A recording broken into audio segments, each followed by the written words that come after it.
I've gotten to an age now where it's not realistic to think I can collect those things. Right. Like I'm not gonna complete the set that's crossed out. I'm not gonna be dropping five figures every month or even every week. So as much as I would love to collect them, it's just not feasible unless I'm going to make a profit off of it. And that's Yeah. just the unfortunate truth. And so I think because I know like that Charizard is, one day to make a profit, a couple of other big cards I still have in my collection are to make a profit, to still find joy in this hobby, I've now collected the things that don't affect my bank account, Hmm. things that I don't have to worry about making a profit on, and just the things that I genuinely love to look at and just hold. Yeah. And signatures is a good middle ground for that.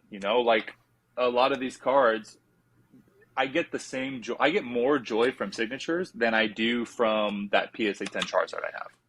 And it's I will, at 1% of the cost, 10% of yeah, the cost. and there's Yeah. so much room for opportunity for like growth and value and like the hobby as a whole getting more onto signatures. And, Hmm. the growth and value part isn't necessarily as big a deal, but it's like a niche in the hobby that I have more joy in than if I was trying to once a year buy a five-figure trophy card Right. and I was stressing out about getting it and then paying it off. And then next year, it's like I can pick up signatures or any of these cards I want, and I get 10 times the amount of joy out of it. Yeah. So That's something that people don't talk about enough. I mean, it's like, who are you to actually be able to afford to truly collect a $10,000 card, a $100,000 card? I mean, right. you look at all of us, the majority of people who are in a regular 9-to-5 job, trying to save up 10 grand to truly buy something to collect for no purpose of reselling or anything like that. You have to make a lot of money. Oh yeah. A lot of money. And that doesn't get talked about enough, I feel like, because it's so, everyone pitches this, I'm a collector, I'm a collector, I'm a collector. Yeah. And it creates really bad habits for people that cause that financial stress. But I think you just got to get to the place where you accept that those kind of cards are now at a place where they're investments. You're not collecting them. And that's just how it is. And there's no shame in that. It's totally fine. Like, I'm not collecting a PSA 10 first edition Charizard. I'm investing in one. Yeah.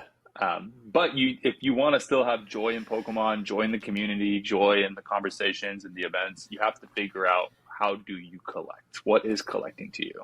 Yeah. And once you figure out that, I think it gives you sanity, peace of mind, more joy in this than it did before. And it's just overall a better experience. Yeah. Yeah, I think that's really important. I mean, there's so many affordable things. You just have to eliminate that clout chasing, that view chasing, that need.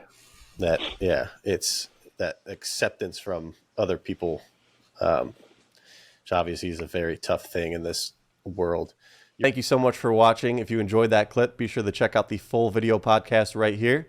And every Thursday, we drop a new podcast that premieres on YouTube here live at 9 p.m. Eastern time. So be sure to subscribe and comment down below which guest you'd like me to have on next.